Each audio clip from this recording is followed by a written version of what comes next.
everyone, and welcome to Beauty in the Biz, where we talk about the business and marketing side of plastic surgery. I'm your host, Maley, author of Your Aesthetic Practice, What Your Patients Are Saying, as well as consultants to get them more patients and more profit. Now, today's guest is Dr. Erin Smith. She's a facial plastic and reconstructive surgeon who specializes in both cosmetic and reconstructive procedures from the neck up. Now, Dr. Smith grew up in Mississippi, where she earned her medical degree from the University of Mississippi School of Medicine, and then completed a rigorous 5-year head and neck residency program at the University of Mississippi Medical Center. She then completed a fellowship in Beverly Hills with Dr. Paul Nassif, the star of the show Botched, and Dr. Bebek Azizadeh, founder of the Facial Paralysis Institute and Center for Advanced Facial Plastic Surgery. Now, when she's not working, Dr. Smith enjoys spending time with her husband and 3 daughters, and we'll talk more about that. So, Dr. Smith, welcome to Beauty in the Biz. Catherine, thank you so much for having me on today. Absolutely. First of all, how does a little girl grow up and say, I want to be a facial plastic surgeon? How do you get there? Yeah, so my mom is the one who exposed me to medicine. So she, growing up, started off as a nurse. She was a labor and delivery nurse for several years, and then she was one of the first people to go on to be a nurse practitioner. So she, through her, I got exposed to medicine and ultimately decided to go more of the MD route. But that she was really the one who kind of opened the doors for me. And then, ultimately went to undergrad and was very interested in the brain. So my undergrad majors were biochemistry and psychology. And I really thought I would go more of like a neurosurgery route or something to do with the brain. And then as time went on, got into med school, which I also did in Mississippi, like you mentioned. And we started our head and neck surgery blocks in our anatomy class. So first year anatomy, I'm in the lab, and you basically have different blocks where you're dissecting different parts of the body. And I just loved the face anatomy. I thought it was super cool. Specifically the facial nerve, learning about that, the facial nerve is kind of the mind-body connection, how we express ourselves, show our emotions, speak, eat, all of the above. And so I like would hang out in the lab for hours and hours in that specific block. And so I knew I had kind of a passion for that area. And then as time went on, I did some rotations in the head and neck surgery, some more clinical rotations, and I just loved it. I love the surgeries. I love the people. This particular specialty definitely attracts a specific type of person, people that are want to do surgery, but we kind of are known as like the nice surgeons. Everybody's pretty type A and hardcore, but also, down to earth overall. And so I, during, med school kind of leaned more and more towards that. And then ultimately decided to, pursue my residency program. And head and neck surgery residency, it's all over the map. You're doing everything from taking out huge head and neck tumors to trauma. And I loved it all. I truly did. But I found myself really gravitating towards anything soft tissue related, where I could really get in there and get my hands dirty. And, and I loved sewing. I loved just the little intricacies of that. And then throughout that process was still remain interested in the facial nerve and learning about facial paralysis and how I could kind of integrate that into everything. And so that's what really drew me into ultimately pursuing the fellowship. So I was living in Mississippi, did my interviews all over the country. I wanted to really open and I can talk about kind of that later, but I interviewed all over, and then ultimately ended up in Beverly Hills with Dr. Azizadeh, and his fellowship is just really incredible because it does a great job of mixing like very high-end cosmetic, which you don't get that in your residency. In an academic setting, you're doing a lot of great surgeries, but you're not really getting that cosmetic side as much. And then he has such a unique practice where he has a private practice where he's doing facial nerve work and reconstructive procedures of the face. So his niche that he had out there was very intriguing to me. So that ultimately made me pick up our whole family, and I can go back and talk about kind of that process later. But yeah, we picked up our whole family and ended up in LA, and then ultimately ended up here. So it was a lot of series of small steps along the way that got me here, but I'm super happy for where I am now. So all right, but let's not gloss over that. That's a very big deal. So here you are in Mississippi. You've always probably lived there. How much of a culture shock was it to go from Mississippi to Beverly Hills And how sure were you? You must have been so sure to move the family there. What Yeah, was I that mean, like? I honestly never, I knew I did undergrad in Mississippi because I loved my university and I got a great scholarship. I went to Ole Miss, which is a great SEC college, and I got into the honors college there. So that was a calculated decision to stay there for undergrad. Med school came along, same thing. In med school, I elected to have my daughter, my third year med school. And so by the time it came around to apply to residency programs, she was almost one.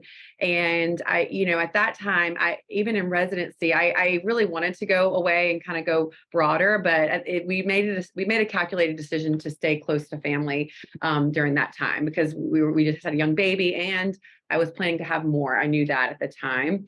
So by the time that fellowship came along, I was like, okay, I'm ready. And so I knew I wanted to go away. And fellowship's just such a blink of an eye. It's a short time period. So I knew I wanted to get a broader exposure. I probably would have gone away sooner and done it, but one, I just made it a calculated decision to stay closer to where we had grandparents around for my kids.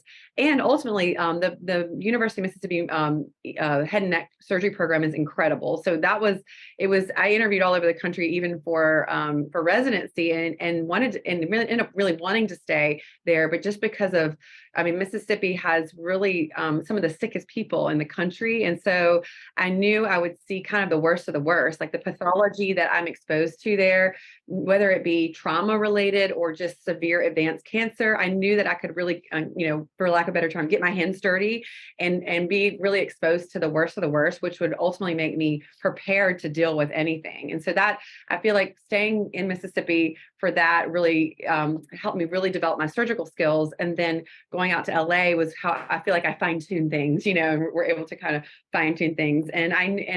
But yeah, moving out there was definitely, I had lived in other cities in the South. I had lived in Atlanta, lived in New Orleans. So I wasn't always in a small town, but definitely LA was a sticker shock in a good way. I absolutely loved it. Even considered staying there. Love the weather. So I'm an outdoors person, and even though my fellowship was grueling, meaning the hours were crazy long hours, which was a good thing because I learned a lot. I would come out and it would still be beautiful and sunny and perfect LA weather. So no matter how hard I was working, I was always in a good mood just because, being around that LA sunshine and being close to the beach. So I loved it. And, again, yeah, we thought we would stay out there, but ultimately kind of landed in the middle in Austin. So your husband was A-okay with, because the fellowship's only 1 year. Did you have Correct. a plan for what happens after that year? Did you Yeah. think you were like, what, did you have a plan? So yeah, my program that I was at, my residency program, another kind of backtracking a little bit. One of the reasons that I really chose facial plastics, my mentor Randy Jordan, he was my mentor in Mississippi, and ultimately, my fourth year of residency, I was really kind of leaning towards facial plastic fellowship. And he has a really cool practice where he's, an academic professor at the university, but he also has a private clinic called Faces where he does a lot of cosmetic procedures. So I was very intrigued by his case mix, meaning that he could go do these really cool reconstructive cases and teach residents at the hospital, but then have his kind of more high-end cosmetic practice. And so around my fourth year, I was talking to him and saying, let him know I was thinking about doing facial plastics. Actually, I guess it was my third year because you decide a little earlier. And that's when I started. He said, Erin, there's not a lot of practices like mine. It's really hard to find where you get the best of both worlds. So he recommended that I come and basically kind of shadow some different other doctors that have facial plastics practices. So before I made that decision to leap to do the fellowship, and so that's when I actually came and shadowed Dr. Buckingham here because they knew each other through the academy. So I was a third year resident, and then I went and shadowed at a doctor in Atlanta, and ultimately decided that yes, this is what I wanted to do. So my husband and we're communicating at the time. He's a financial planner, so he's in business. He has his CFP license, and he started working from home actually maybe it was around that time period. He moved companies and he was working from home, commuting once a week into an office a few hours away, but he was working from home. So when it became time for me to decide where I wanted to go for fellowship, there was really no limitations, which was really nice.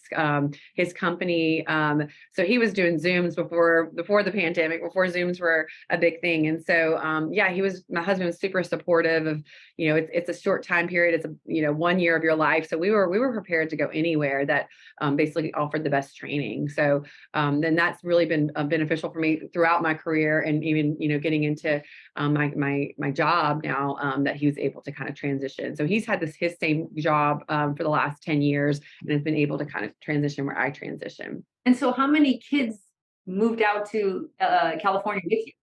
So my husband, I always thought I wait till, after fellowship, after all of my training to have kids. That was my initial plan when I was younger. And then I met my husband, and he's 8 years older than me. And so by the time, medical school came around, he's not old, but he's 8 years older than me. So he was ready. And I, entertained the idea sooner because I was, I didn't want to wait too long. And so during medical school, every child, I made a very calculated decision. Okay, I'm on this research block, or I'm on this rotation.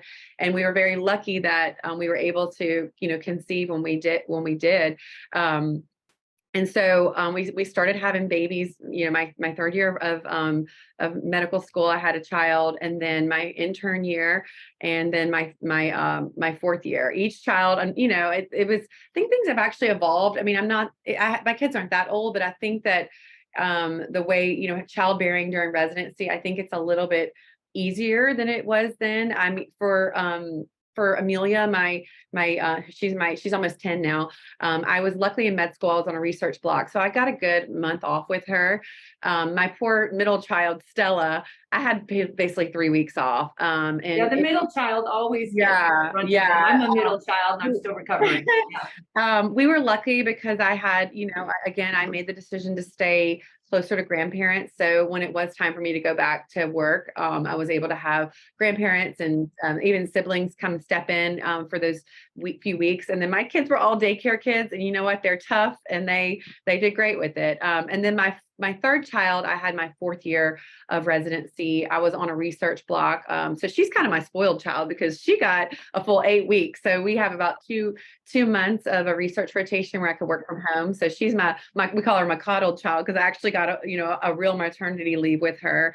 But yeah, I think that in life, there's never a good time to have kids, whether you're in your 20s, 30s, or 40s, no matter what stage of your career that you're in, it's never a convenient thing to do at all.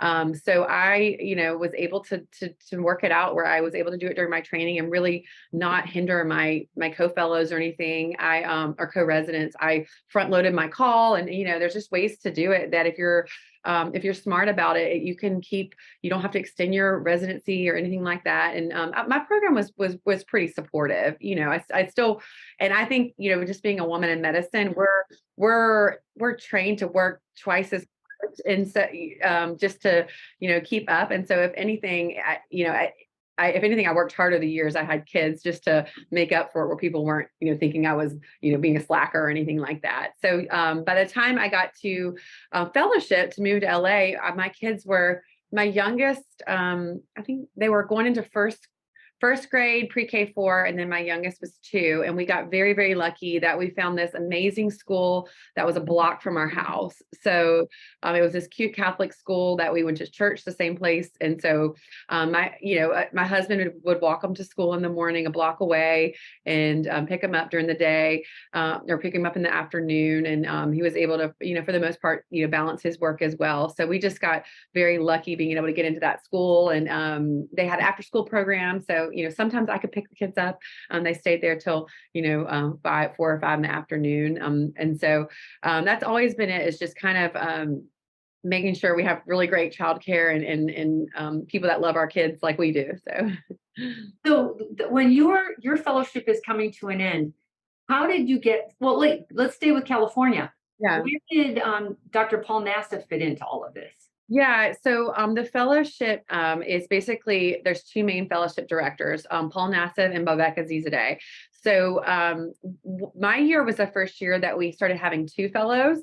And so when we had 2 fellows, we basically would rotate every 2 months, where I would spend 2 months with Dr. Nassif, 2 months with Dr. Azizadeh. And so ultimately by the end of the year, you have about 6 months of one-on-one time with each of those 2 physicians. And then, if Dr. Nassif was filming botched, or if they were at a conference or a meeting that I wasn't going to, we would work with other doctors in Beverly Hills. So I got to work with a lot of other great doctors. Rebecca Fitzgerald, she's a cosmetic dermatologist who's amazing. Guy Masry, oculoplastic surgeon, also. So I consider all of that whole group are like they were just all amazing. The lifelong mentors. But yeah, so with Dr. Nassif, he does a lot of cosmetic aging face, but really high volume rhinoplasty. So with him, I was able to get very cutting edge rhinoplasty experience. And then Dr. Azizadeh leans a little bit more towards the aging face. He does great rhinoplasty as well, but leans a little bit more towards aging face. So it was a really great balanced fellowship. And then also, of course, getting that facial nerve exposure. That was just kind of I wanted to have a niche, there's a lot of facial plastic surgeons, but I wanted to have, a niche that I could market myself, and getting that facial nerve exposure was really, I think, just it's a passion of mine, but 2, being able to have a niche of another way to kind of market myself of something that not everyone offers. So the fellowship was incredible. I mean, I worked my butt off. I was many, many long nights, weekends, long hours, but I wouldn't take a day of it back, because that they prepared me extremely well to be out in practice. So then the next big transition is getting from Beverly Hills to Buckingham Facial Plastics in Austin, Texas. Yeah. So what's the thought process there, and what was the plan? Yeah. So again, it doesn't, you think, oh, I stayed in, I had all my training in Mississippi, that's where I'm heading back, but that was never the plan. That really all my decisions have been based on, one, my career, and also what's best for my family. And so when I was in LA, I did have a great opportunity to go back to my home program and, end up working side by side with Dr. Jordan and kind of being his partner. And it was an incredible opportunity. But we kind of felt like we served our time. Our plan was never to be in Jackson, Mississippi for 10 years, but it was great for what we needed. I got incredible training. We literally had our babies and raised our babies there. And so it served the perfect purpose for what we needed, but that wasn't necessarily where we wanted to be long term. So even though it was an incredible opportunity to go back there, I didn't feel like it was the right thing. My mom lives about 45 minutes from New Orleans, so I had a great opportunity to join a group there. I loved LA. I considered staying there. LA is very it's saturated in this particular industry. I had a candid conversation with Dr. Azizadeh kind of around Christmas time, and let him know, like, who doesn't love LA just because of the weather? And he's like, of course you love it. Everybody loves it here. And he's like, you could be very successful here, but it's a slow rising, it takes a while to really be extremely successful there. Just because of how saturated it is. And for our family, it just wasn't even though, I mean, it was so hard to leave that little cute school that I was mentioning, and where our kids were. So yeah, I started kind of looking all over. And we were really open to it was really what was the best opportunity for my career to launch, and be able to launch the scope of practice that I wanted to have, and then where was the best place to raise our kids. And so we looked all over, and so slightly backtracking, I mentioned that I had spent some time with Dr. Buckingham when I was thinking about doing a facial plastics fellowship. And then once it was time to interview for facial plastics fellowships, I interviewed here as well. And so I had already met him twice and spent time with him twice. And really, I love the practice. I love the group of people. He's just such a savvy businessman and has really done an incredible job of building a really great team. And this is when our team was much smaller. But so that was always kind of in the back of my mind. And then Austin was a city that I always had enjoyed visiting. I'm very much into outdoors. I love music. And I had visited here a few times just when I was in college and after college. And it was always a city that I felt gravitated towards. I always, even when I'd only been here twice, I'm like, I could live there. And so when I interviewed here for a fellowship, I had like 3 interviews back to back. It was here, and then I immediately flew to San Francisco, and then I flew down to LA, and they all were back to back, and they all 3 were my favorite places that I interviewed. So it was a very hard decision. And so I almost came here for fellowship, but I didn't. And then at that time, Dr. Buckingham, he was, he had a fellow, but he was not interested in expanding or adding to his practice. And so when I was in fellowship, it was around Christmas. He reached out to Dr. Azizadeh to get my new email because my previous one had expired, and Azizadeh forwarded me an email from Dr. Buckingham, and he basically was at the point where he was ready to eventually add a partner to his group. He had this great building that that was in fruition finally, and he was just ready to finally expand. And so he reached out to me, and I was at this point, I was, again, it was pre-pandemic. I was loving LA, and even though I was only 6 months in there, we had made such a great group of friends. And I was like, okay, I got this interview to go to Austin. Let me go check it out. And my husband was 100% on board. He's like, we're not California people. We're Southern people. So LA, Austin's a great middle zone. And so he was very excited about the opportunity to come back here. And so I came here literally for like a red eye. It wasn't a red eye, but I was here for 16 hours. It was a very a quick trip because my fellowship was, again, I was in the heat of it where it was really hard to get away. And so I came here, got in town for dinner, had a great dinner with Dr. Buckingham and his wife, Dawn, who's an incredible surgeon as well. And and then, the next day spent some time back with the practice, and it just really solidified what I'd already felt, years prior.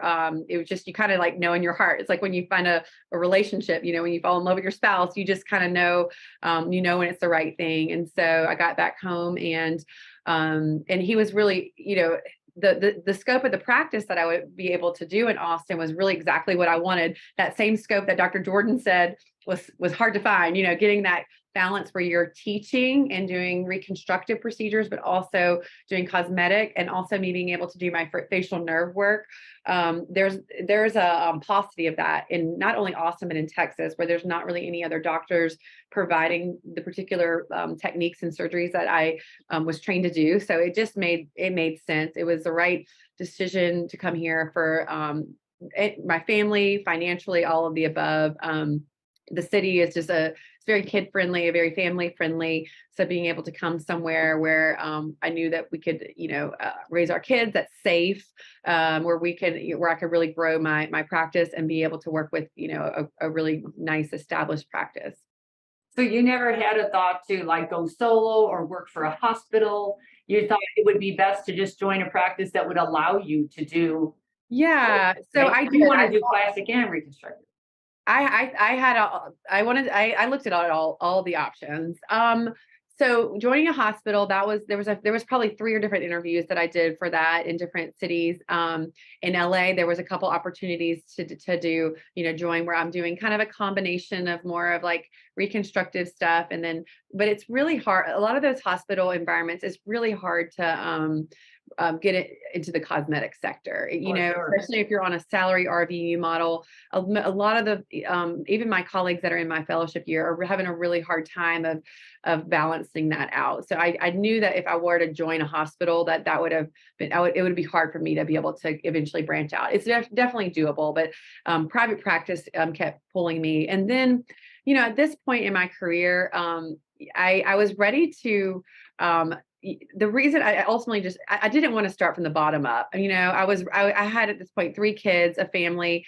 I wanted some kind of steady income, and so joining a practice that's, established was just the right thing for us to do financially. My husband had been, grinding and supporting us for a really long time, but I got to the point where I was ready just to enjoy my family. I mean, of course, work hard at my work, but I was ready to be able to not, start from scratch with a business where I'm having to not only learn to be out in the clinical world on my own, but also have to be there on the business side. I wanted to take away that stressor so that I could enjoy, being with my kids, because those early stages of their life, there was a lot of time with them that was sacrificed. They would never know it. They honestly don't remember a lot of those early stages. So that's one benefit of, kind of having children when you're in training. But I was ready to make them a priority. And so in my mind, starting a business from the ground up would have really stolen more of that time from them. So that was a big factor too, as being able to kind of get more of that work-life balance. For sure. With Dr. Buckingham, how does the marketing work? Do you market yourself? Is he such a marketing machine that he just ciphers off patients for you, or how are you working that part out? Yeah. So, I mean, he was super generous starting the practice. So when I came here, once I, finally signed the contract and was, he started they started marketing, doing press releases and stuff and whatnot right away. With the practice money, I wasn't like having to do that on my own before I arrived. We had a few magazine articles and things like that. And just started sending emails to our patients and whatnot. And basically, the reason that he finally decided to hire a partner was because he was booked out surgically months and months and months, for consults over 6 to 9 months. And so he was losing patients. Patients were going elsewhere because they didn't want to wait. And so, if a patient called in and they wanted to see him, then they would go to him. But if they're just want to come in and see any doctor and it's more of they just want to have something done, then they would get transitioned to me. And so that was really great. I mean, my practice took off immediately of getting here. I think there was a void of because he has built this practice. We're going on 20 years now in the fall. He's been here for now 20 years. So he has such an incredible reputation, and his patients knew that if he was going to bring on a provider, that it was going to be a very calculated decision on who he brings on. So the reputation that he was able to build, people trusted me, early on, which I'm very grateful for that. And so he did some front end marketing. And then, once we got me in here, we've continued to just, market us both. But basically, if a patient calls and they didn't have a doctor preference, then they would be filtered to me unless they really, really wanted to see him. And so that allowed my schedule to get busy pretty quickly.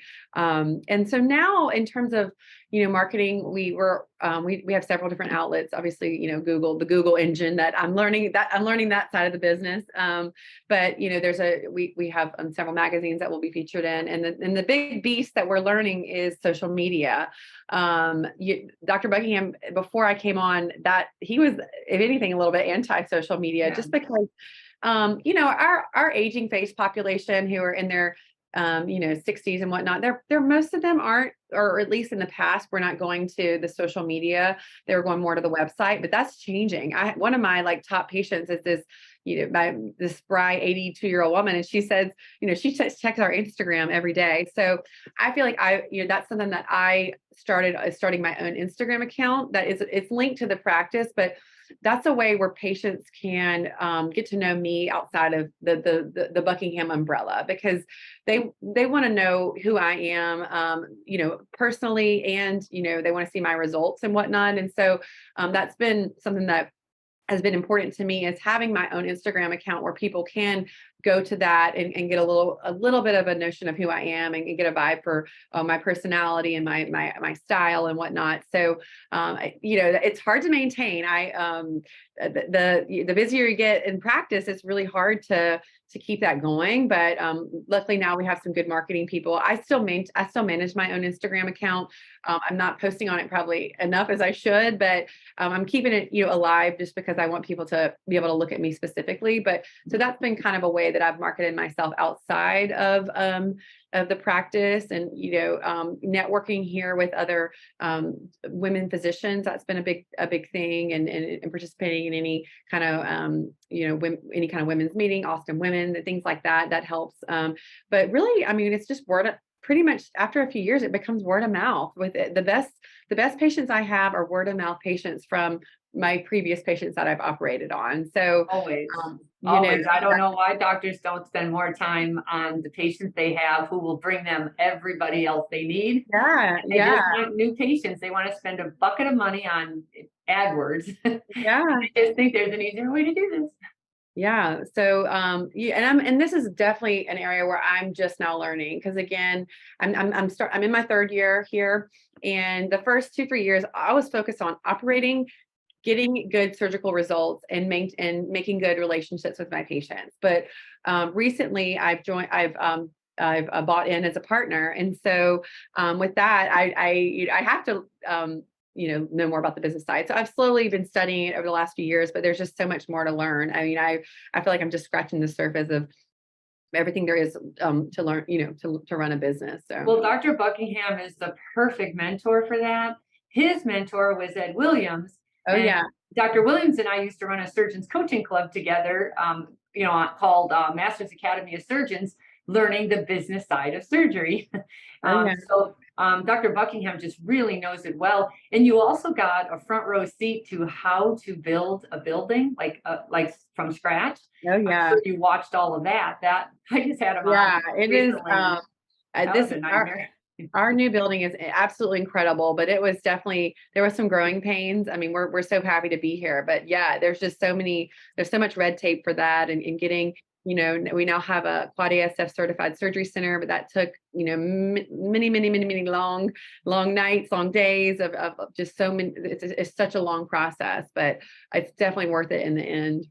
Yeah. I didn't know you bought in. That's fantastic. Yeah, that's You're gonna actually. stay put, right? Yeah, You're so in that was Austin. within the last month. My contract allowed for after I think it was 2 years that was an opportunity. And so yeah, we Dr. Buckingham and I have just an incredible relationship. We are really good balance to each other. I think we handle our patients similarly, but have different styles and whatnot. So yeah, I've just been very grateful to be here, and our practice has grown. I think when I started, there was 14 people, and I think we're now around 25, 26 with now that we have our surgery center. So, and we're continuing to grow. And we actually just hired our current fellow to stay on board with us as well.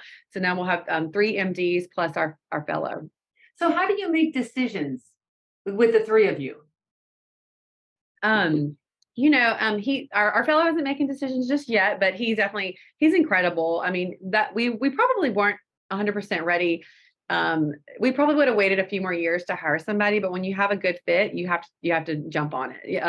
So our current fellow is just a superstar. The staff loves him. The patients love him. He's a great surgeon. So we did not want to wait a few more years to and the right candidate not come along. So we have managers meeting every once a month, and so that's where we all get together with it's Dr. Buckingham, myself, our current fellow will be joining us, and then our managers, and it's all of us. Just we have talking points, and we all are chiming in. So that's really where most of the decision making happens.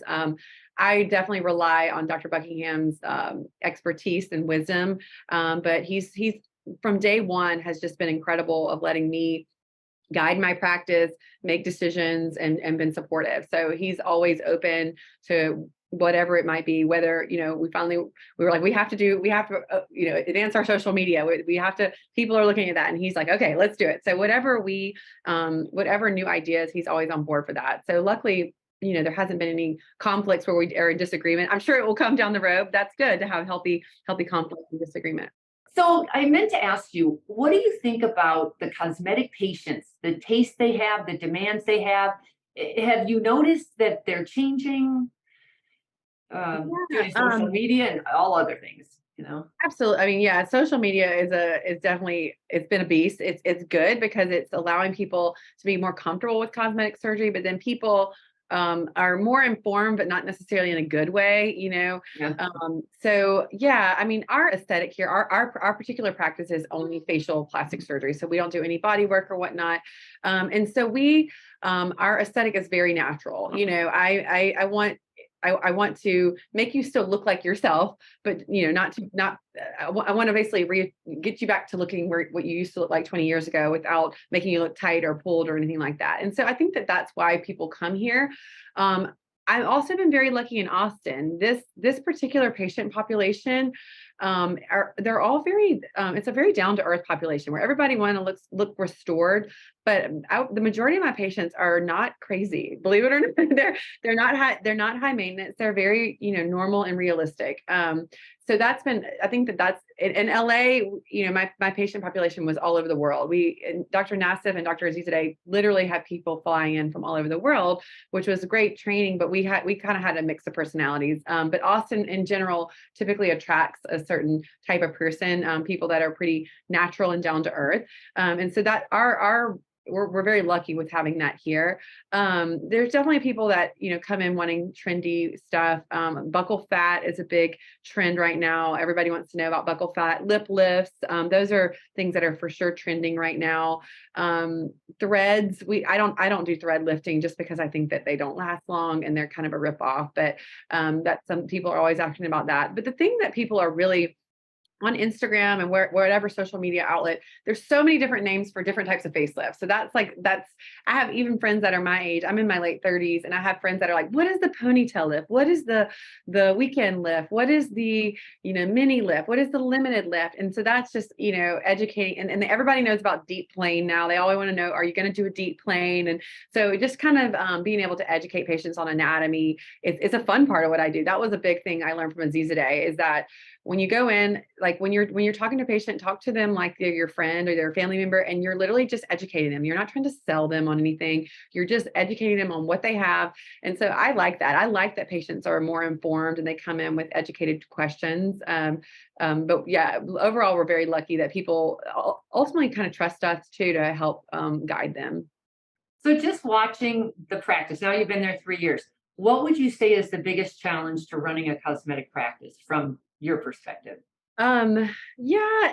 So, I mean, like you said, the best word of mouth is, or the best marketing is word of mouth. And so, making sure you keep your current patients happy and in the door, and making sure you're always thinking about how to retain them. That's a big thing. And then getting new patients. I mean, in general, Austin is a rapidly growing city. And so we have a lot more surgeons that have slowly come here over the last few years. And so making yourself stand out and staying booked out. I definitely, there's some ebbs and flows where there's in the summer and the holidays, I'm booked out. And then it gets to, February and August and things are slower. And I start, panicking a little bit. What's happening? Is it the economy? Why is it slowing down? And luckily, that those ebbs and flows work themselves out, but just making sure we're doing the right thing to keep our practice relevant and keep our practice as being kind of the cutting edge practice in Austin that everyone wants to come to, and attracting people from around Austin.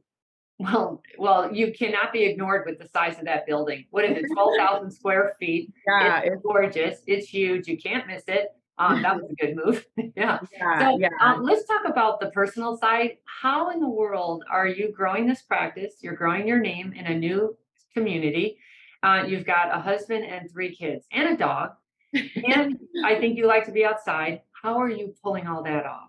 I am a master multitasker. So I always have, a paper running to-do list. Every month I basically redo my paper to-do list, and I have a column, a life column, a work column, and then some other research column, and so I'm always adding and taking away from that, but really trying to consolidate time. So if I'm in my car, I might be listening to a podcast, or I might be calling my parents or calling an old friend. I'm not just, occasionally I'll just listen to music, but I'm trying to make every hour as productive as possible. That's been I would say a big thing that I've learned over the last year, and that now I do have more elective time for myself. So now that I am running my own practice, I am able to achieve a better work-life balance. And so one thing that that it's kind of a struggle that I've been focusing on this year is when I do have downtime away from work and I am with my kids, to actually stop multitasking, and just enjoy the moment. I recently read this book that I recommend for, anyway, it's called Happier Hour. It was written by a professor at UCLA who she actually teaches a class on happiness there, but it's a very good, it really hit home with me because she's a multitasking mom and whatnot. And so, so basically learning when I can actively multitask and when I can be busy, and then being able to transfer when I'm with my kids and with my family and turn it off and being able to just enjoy the present. So that's something that I'm not saying I'm an expert at, I'm getting better at, but then in those times when I'm not with my kids and not with my husband, using that time as wisely as possible. And so it's a constant balance, but really being able to use your every minute wisely. Do you ever feel burnt out? Absolutely. Yeah. I mean, luckily I absolutely love what I do. I enjoy, like, I get happiness from my job. There's days where I'll have a run of difficult patients where, whether it's a skin cancer patient or or a cosmetic patient, where by the end of the day, I'm spent, I'm mentally drained because I typically will have one long clinic day. And some days, those days are full of just happy post-op patients or people who are planning to have surgery. And those are like very energetic, happy days. But then some days I'll have a back-to-back run of people who are, sad from whatever that, skin cancer they have, or they're, they don't love their outcome or whatever it may be. Or, I just feel like I'm dragging. I feel like I'm not doing my best. And so those days, yeah, it's not that I'm burnt out, but I just feel, I need something to uplift me. And that's where, physical exercise and being outside helps a lot. So when I'll get home, I'll try to go for a walk with my kids or a walk with my dog, or just being kind of turning that off and being able to switch over, because it's important for me not to carry that with me home. I mean, as a physician, if you're a good doctor and you care about your patients, it's normal to not being able to get that off your mind sometimes. But I've gotten better about that, because I know that if you go into every day and you truly are doing your best and you truly are treating everyone like would treat your mom, or you treat your family member, and you spend adequate amount of time with each patient, whatever they need, because that's their time they're devoting to you. And if you devote that time to them and you truly do not cut corners and you do your best, then nobody's perfect. And so at the end of the day, you should be. And I've gotten better about this, being able to turn that off and be able to devote all my time for my kids, knowing that I did the best I could that day. And so there's definitely days where are harder, where I do feel burnt out, or that I just feel like, oh, I'm mentally drained. I did, like, this it was just not the best day, but doing whatever I can to kind of snap out of that when I do leave the office. Specifically just trying to, spend time with my kids or be outside or exercise. The exercise thing, that's a hard thing for me to try to do on my own. So my morning time is I try to get that protected for myself to exercise, but even if it's just a short walk, just to kind of reset. The exercise I love, it's the meditating. I don't know how you're type A and meditating at the same time. I struggle with that, and I Yeah. try over and over to sit still, and I just gave up. I said, you know what? I'm just going to meditate and walk at the same time. Yeah. I can't do this sit It's still. really hard. For nature grounds me. So we recently splurged and joined a boat club, and that was honestly one of the best things that we could do. So Lake Austin is absolutely beautiful. It's just like you feel like you're not even in America. It's so pretty with the hill country area. And just being out there with my kids, I'm able to completely decompress and just like be with them in nature. Our dog can come out. And so that's been a really kind of great thing that we've been doing on the weekends. And that it's just very healing being out there. And I'm able to turn off my brain, because that's the hardest thing. Is for the past 10, 15 years, I have been 90 to nothing. To be able to have my kids and run a household and run a practice, you have to be able to do that. You have to be able to multitask. But so that's really my biggest learning challenge of probably the future in the next few years, is being able to turn it off and be able to do both, where you multitask when it's time, but also being able to enjoy the present.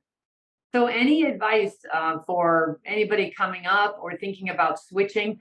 We talk a lot on this podcast about somebody in a hospital wanting to get out and go to private, somebody private wanting to go back to the hospital. There's every scenario on the planet. Any advice for others who are thinking about shifting? Yeah, I mean, I think that you really need to, depending on what your motivating factor. Like my motivating factor, I've always loved my career, but my family is now taken it.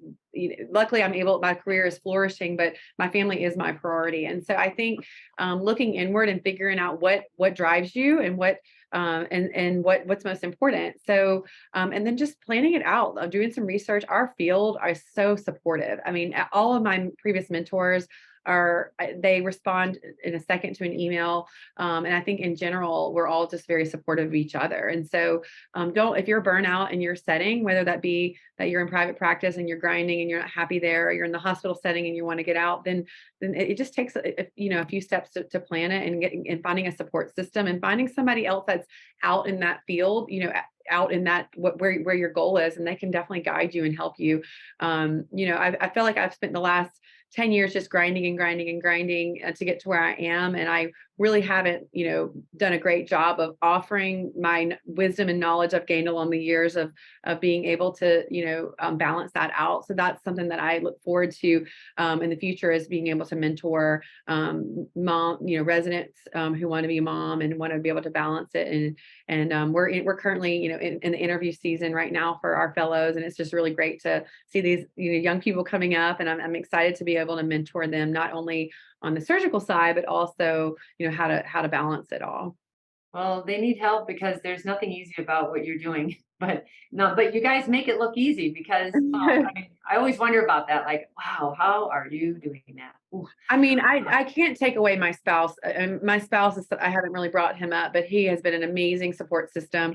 Whenever he proposed to me, we've been together now 15 years. We met in 2007. Whenever he proposed to me, we were married, we were dating a few years. My dad, he had that, private meeting with my dad, and my dad said to him, this is before I was even in med school. My dad said to him, like, do not ever hold her back. Whatever she wants to do, let her go all the way. And he stayed true to that. And so, his career, I wouldn't say it didn't take the backseat, but because he's the one who supported me all along the way, and was the one, basically the one who brought in the money to get to allow us to do these things that we did. But he's also been an incredible dad too. So not only has he financially been there, but he's transitioned to more maternal roles when he's had to, being the one that with him working from home, his job's always been way more flexible than mine. So, if we have a sick kid, usually it's him, because I'd have to cancel a whole clinic, and where he can kind of, still work from home and whatnot. So having him as a support system has been, I don't think I could have done it otherwise. So whether it be your parent or your spouse, leaning on the people in your life that love you, they want to help. If I've had a conference where I'm going to need to be gone for a few nights, we'll fly in a grandparent. I mean, I would say that's the biggest negative of being in Austin, is that we're not close to grandparents. But now with plane rides, they're an hour away, so they can get here pretty quickly, and they FaceTime and video calls. They can see our kids frequently. But having a support system is huge. I mean, I did a lot of it on my own with, being able to multitask, but a lot of it was having a great support system. So I definitely kudos to him for being surrounded by 4 women. Hopefully. Oh, wow. I know. And he's crazy. He would have another kid. I'm like, nope. Yeah, we have our boy dog, so we're all good. At least he's got that. Yeah. Does he have a man cave, or did he take over the garage, or I mean, he has his office. That's kind of his man cave. Yeah, for sure. So last question, tell us something we don't know about you.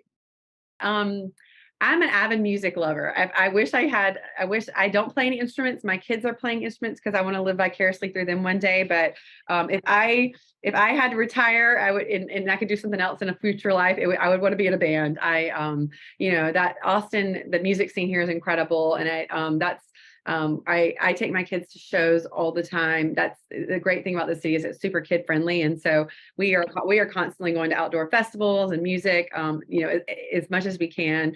So that's kind of what, another thing that kind of grounds me is hearing music, being around music, specifically live music. I love it. So that's another thing that can kind of relax my brain and make me just chill out and enjoy the moment. Do they still have Southwest or whatever that was called? Yeah, Southwest. It's really cool. So that's been I had no idea what it was when I first moved here. I'm like, what is this? But it's basically a 2-week music fest. It's music, it's film, it's comedy, art, all of the above, tech. And we're basically, it's a big conference, but you get to discover a lot of really cool up and coming acts, all different genres of music. So and it's always it's been during my kids' spring break, which is actually a busy time for me surgically. So we have been going out, doing a trip with them for like President's Day weekend. I've been staying in town for spring break and working just because people want to have surgery during that week, and then enjoying the South by Southwest stuff in the evening. So that's been really fun. Oh, that's so great. Well, it's so nice talking with you. I wish you all the luck in the world. I'll be watching your career as you move up the ranks. And how could they get a hold of you if they wanted to get in touch?